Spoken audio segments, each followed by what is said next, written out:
પતિ પત્ની વચ્ચે લડાતું હાસ્યનું ધીંગાણું, પત્ની नचावे એને કોણ બચાવે। हेलो एवरीवन, कैसे हो आप सब। मैं द्विवेदी विदुत सुरेंद्रनगर गुजरात से आप सभी का स्वागत करती हूँ मेरे व्लॉग में। आज हम जाने वाले हैं एक नाटक देखने। तो नाटक का जो टाइटल है वो है पत्नी नचाए उसे कौन बचाए। हाँ जी, आपको ये टाइटल फ़नी लगा, मेरे को भी ये फ़नी लगा। तो चले देखते हैं कि ये पूरा जो नाटक है वो कैसा फ़नी रहता है और हमें कितना मज़ा आता है। तो वीडियो के एंड तक बने रहना और वीडियो को लाइक कर देना और चैनल को सब्सक्राइब कर देना। हमने हमारा सखराम इधर पार्किंग में पार्क कर दिया। अब मैं आपको दिखाती हूँ कि हम कहाँ आए हैं। हम आए हैं हमारे इधर के टाउन हॉल में, पंडित दीनदयाल उपाध्याय टाउन हॉल, सुरेंद्रनगर महानगर पालिका। ये बहुत बड़ा टाउन हॉल है। तो अभी आपको मैं बता दूँ कि ये जो कार्यक्रम है वो किसने ऑर्गेनाइज़ किया है। ये रोटरी क्लब ऑफ सुरेंद्रनगर है, उन्होंने ये कार्यक्रम का आयोजन किया था।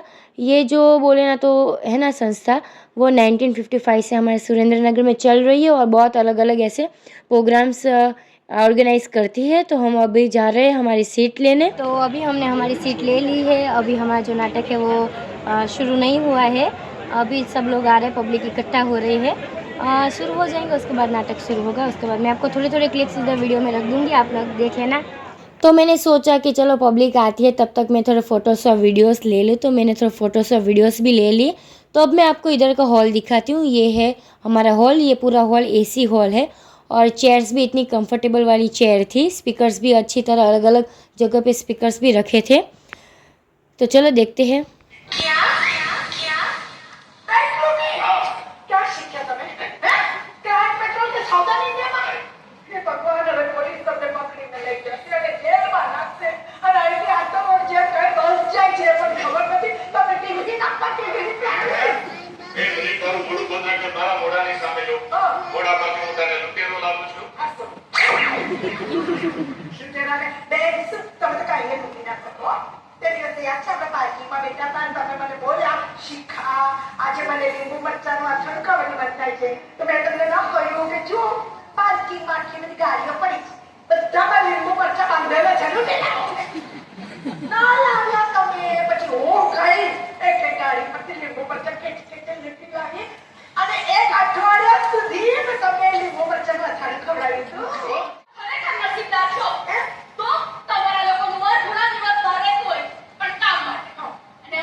તમે સેકન્ડ હેન્ડ માલ હો તો એવું બોલવું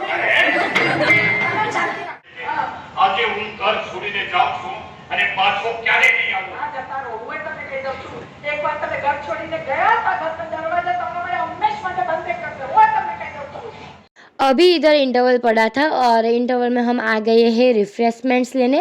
रिफ्रेशमेंट के अंदर इन लोगों ने होके के कॉर्न रखे थे और ये कॉर्न बिल्कुल फ्री ऑफ कॉस्ट थी। इसके कोई ज़्यादा एक्स्ट्रा पैसे हमने नहीं दिए थे क्योंकि ये पास के अंदर इंक्लूड थे। तो हमने भी कॉर्न खा के हमारा जो दिमाग है वो ठंडा कर लिया। वैसे भी बहुत ऐसा मज़ा आ रहा था नाटक देखने में। तो चलो अभी जो बाकी रहा है नाटक वो भी हम देख लेते हैं।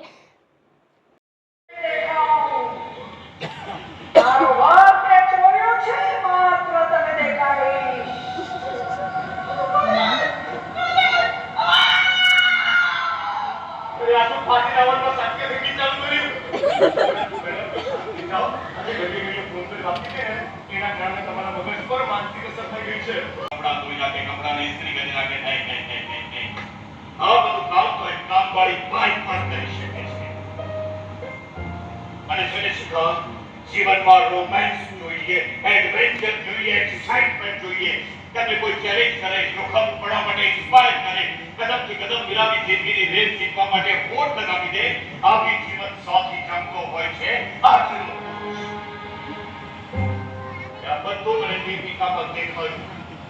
એની સાથે થ્રિલ છે, એની સાથે એક્સાઇટમેન્ટ છે, એની સાથે પ્રોગ્રેસ છે. એની સાથે બધું છે કે એની પાસે પણ બધું છે, પણ તમારી પાસે શું છે? ભલે તમે મારા સવાલનો જવાબ નહીં આપ્યો, મને મારો જવાબ મળી ગયો. કચાશ મારી નજરોની હતી રાજા, હું તમને રાજા સમજી તમારી સેવા કરતી હતી, પણ તમારો જીવ તો ગુલામ. મારી ભૂલ, શિયાળને સી સમજવાની મારી. ચાલો કશો વાંધો નહીં, તમે મને ડાયવોર્સ પેપર આપી દીધા છે, તમને એનો જવાબ પણ મળી જશે. ઓકે, આવજો. અને હા, આવજો એટલા માટે કહ્યું કે પાછા તો તમારે આવવાનું છે.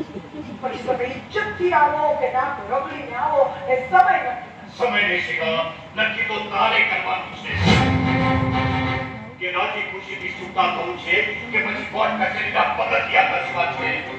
એ બીજી વાત, સમડીની સામે ચકલી ગમે તેટલી બહાદુરીથી લડે, આખરે હાર ચકલીની નિશ્ચિત હોય છે. એ તો સમય નક્કી કરશે. પણ એ પહેલા તમે નક્કી કરી લો કે તમારે રોજ સવારે સમડીના ડર સાથે ઉઠવું કે પછી ચકલીના મતમીઠા. And Mr. Anand Pradhan, the war is on. આ તમારી justice તો તકલીફ.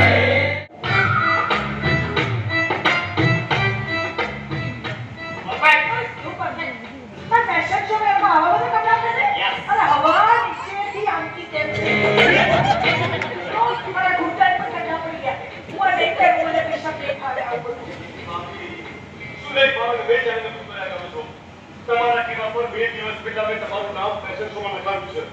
રમ છેલ્લી ઘડીએ ફસી જાવ એના મને તો તમારો પ્લાન શું છે? સાંભળ, દીપિકા બેનકા બહુ રોમેન્ટિક છે, અહંકારી છે. કેમ? કારણ કે એ પોતા મોટો ફેશન બિઝનેસ છે અને પોતા એક બ્રાન્ડ છે અને એના ફેશન શો આખા દુનિયામાં પ્રખ્યાત છે. એમને છાપવામાં આવે છે. હવે વિચાર કર, આવા ફેશન શોમાં ફેમસ ફેશન ડિઝાઇનર દીપિકા બેનકા હારી જશે અને એ પણ મારા જેવી એક સાધારણ ગુજરાતી હાઉસવાઈફની સામે, તો એની શું થશે? વિચાર કરો કે તમારે આ ખાનાથી બચીને ચાલવું હોય તો તમે કઈ રીતે ચાલો બતાવો? ભગવાન, આપણી ગવર્મેન્ટે કમાલ કરે છો. આખા વર્ષભરના રસ્તા ઊંધી કાઢે, પછી વરસાદ આવવાનો હોય એને એક અઠવાડિયા પહેલા ખોલી નાખે, એ પાણીથી બધે ખાડા ખાડા. બહુ ફેમસ છે ભારતમાં યુપીની પીપલ લટકતા નાળા અને મુંબઈ નગરીના ખાડા. હું તો ગવર્મેન્ટે કહેવાની છું, અમારે ખાડા અને તમે 8મી આઝાદી કરી જાય તારો પૈસા. પરફેક્ટ પામી એકદમ મસ્ત કરી દો. શું વાત કરે? યસ મમ્મી, તમે આપણા જે રીતે ચાલતા હતા એ જ રીતે ફરીથી ચાલો, પણ આ વખતે કઈ બોલતા નહીં. બોલ્યા વગર ચાલજો. Start.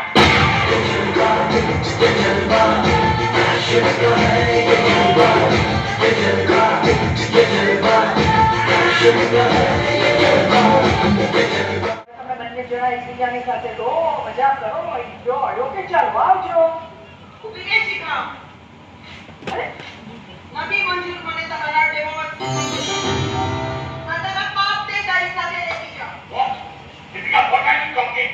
I am talking sense. જ્યારે આને તને છોડી દીધો ને ત્યારે મને રિયલાઇઝ થયું કે જે વસ્તુ ખરીદી ન શકાય એને ફેંકી દેવાનું.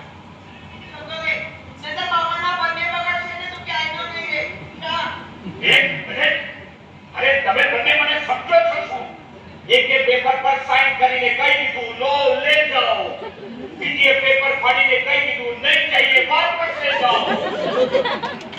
साला उसको कहीं अमेज़न की आवेલું પાર્સલ છે મારી મરજી તો કોઈ પૂછતું જ નથી